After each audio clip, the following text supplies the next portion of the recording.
సాంప్రదాయ ఇంధన వనరుల నుంచి ఇతర ఇంధన వనరులకు మారడం వల్ల సమస్యలు ఉత్పన్నం కానున్నాయా? వీటి ఆలస్యం వల్ల నగరాల్లో కాలుష్యం మరింత పెరిగే అవకాశం ఉందా? బొగ్గు ఆధారిత కేంద్రాల దశలవారీ ముగింపు కీలకంగా మారిందా? భారతదేశం సాంప్రదాయ ఇంధన వనరుల నుంచి పునరుత్పాదక వనరుల వైపు అడుగులు వేస్తోందా? పర్యావరణ సమతుల్యత కోసమే ఈ నిర్ణయం తీసుకుందా? తద్వారా నగరాల్లో కాలుష్య ప్రభావాన్ని తగ్గించనుందా? Let's watch. భూతాపాన్ని కట్టడి చేయాలని 2015 నాటి ప్యారిస్ ఒప్పందం దరిమిలా బొగ్గు ఆధారిత విద్యుదుత్పత్తి నియంత్రణకు దేశాలు భారీ లక్ష్యాలు నిర్దేశించుకున్నా ఆచరణలో అవి కొల్లబోతున్నాయని C40 నివేదిక నిగ్గు తేల్చింది. ఉద్గారాలను కట్టడి చేసేందుకు అవసరమైన యంత్ర పరికరాలను వెంటనే అమర్చుకోవాలంటూ కేంద్ర ప్రభుత్వం ఇటీవల 79 థర్మల్ విద్యుత్ కేంద్రాలను ఆదేశించింది. బొగ్గు ఆధారిత విద్యుత్ కేంద్రాలకు దశలవారీగా ముగింపు పలికేందుకు సిద్ధమవుతోంది. బొగ్గు ఆధారిత విద్యుదుత్పత్తి కేంద్రాల నుంచి వెలువడుతున్న హరిత వాయు ఉద్గారాలతో నగరాల్లో అర్ధాంతర మరణాలు, వివిధ అనారోగ్య సమస్యలు పెచ్చరిల్లుతున్నాయి. ప్రపంచవ్యాప్తంగా పలు నగరాల మేయర్ల సభ్యులుగా ఉన్న C40 సంస్థ తాజా అధ్యయన నివేదిక ఈ మేరకు వెల్లడించింది. మొత్తం ఉద్గారాల్లో 30% పైగా థర్మల్ విద్యుత్ కేంద్రాలే వెలువరిస్తున్నాయని గతంలో ఐక్యరాజ్య సమితి పర్యావరణ నివేదిక స్పష్టం చేసింది. ప్యారిస్ ఒప్పందం ప్రకారం భూ ఉష్ణోగ్రతలో పెరుగుదలను 1.5 డిగ్రీల సెల్సియస్కు కట్టడి చేసేందుకు దేశాలు 61% మేరకు బొగ్గు వినియోగాన్ని తగ్గించవలసి ఉంది. కానీ అదనంగా 4% దాకా బొగ్గు ఆధారిత విద్యుత్ కేంద్రాల సామర్థ్యాన్ని పెంచడానికి వర్ధమాన దేశాలు సంకల్పించినట్లు C40 నివేదిక వెల్లడించింది. 2030 నాటికి థర్మల్ విద్యుత్ కేంద్రాల సామర్థ్యాన్ని మరో 64 గిగావాట్లు పెంచాలని భారత ప్రభుత్వం ఆలోచిస్తోంది. నేడు ప్రపంచవ్యాప్తంగా వివిధ దేశాల్లో 481 గీగావాట్ల సామర్థ్యం కలిగిన థర్మల్ విద్యుత్ కేంద్రాలు నిర్మాణ దశలో ఉన్నాయి. థర్మల్ విద్యుదుత్పత్తి ఆలోచన నగరాలు, పట్టణాల ఆరోగ్య భద్రతకు చేటుగా పరిణమించనుందని C40 నివేదిక హెచ్చరిస్తోంది. థర్మల్ విద్యుత్ కేంద్రాల నుంచి వెలువడే వాయు కాలుష్య కణాలు రాష్ట్రాలు, దేశాల సరిహద్దులను దాటి చాలా దూరం ప్రయాణిస్తాయి. వాటి వల్ల కాలుష్యానికి గురయ్యే నగరాలు అధికంగా దక్షిణాఫ్రికా, Australia, India, Thailand, Vietnam, Turkey, Indonesia దేశాల్లో ఉన్నాయి. ఆ కాలుష్యం ముందస్తు తక్కువ బరువు కలిగిన శిశువుల జననాలకు కారణమవుతుంది. దానివల్ల శిశు మరణాలు, మధుమేహం, గుండె జబ్బులు వంటి వాటి తీవ్రత పెరిగే ప్రమాదముందని అధ్యయనాలు వెల్లడిస్తున్నాయి. ప్రపంచవ్యాప్తంగా థర్మల్ విద్యుత్ కేంద్రాల విస్తరణ ప్రతిపాదనలు ఆచరణ రూపం దాలిస్తే సుమారు 2.65 లక్షల అర్ధాంతర మరణాలు సంభవిస్తాయని C40 నివేదిక నిగ్గు తేల్చింది. వాటి వల్ల ఉత్పన్నమయ్యే కాలుష్యం వల్ల 2019లో 19,100 మంది పౌరులు మృత్యువాత పడ్డారని పేర్కొంది.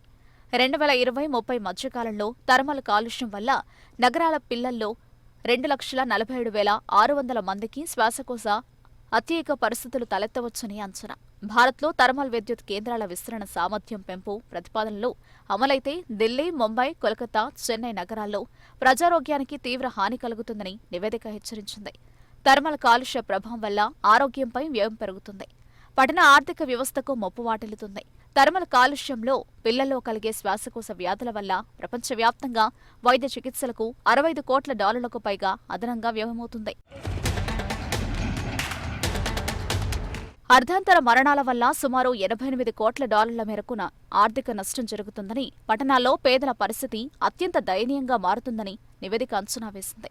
ఉద్గారాలను కట్టడి చేసేందుకు అవసరమైన యంత్ర పరికరాలను వెంటనే అమర్చుకోవాలంటూ కేంద్ర ప్రభుత్వం ఇటీవల 79 థర్మల్ విద్యుత్ కేంద్రాలను ఆదేశించింది. ఆంధ్రప్రదేశ్, తమిళనాడు, గుజరాత్, ఉత్తరప్రదేశ్లలో ఇప్పటికే అధిక జనాభా, కాలుష్యంతో సతమతమవుతున్న నగరాలకు సమీపంలో ఈ కేంద్రాలు ఉండడం గమనార్హం.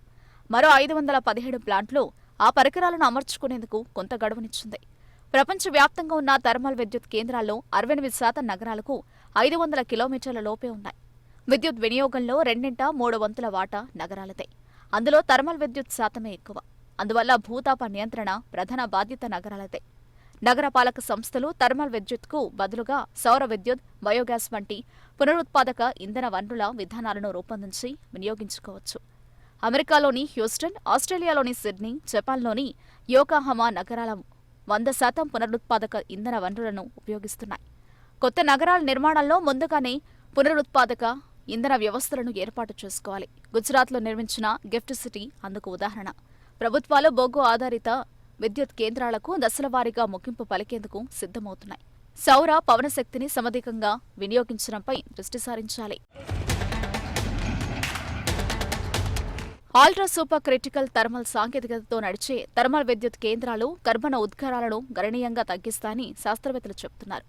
అభివృద్ధి చెందని దేశాలకు ఇంకా కొంతకాలం బొగ్గు వాడకం తప్పనిసరి అనుకునే పరిస్థితుల్లో ఈ కేంద్రాలు కొంతవరకు మేలు చేస్తాయి.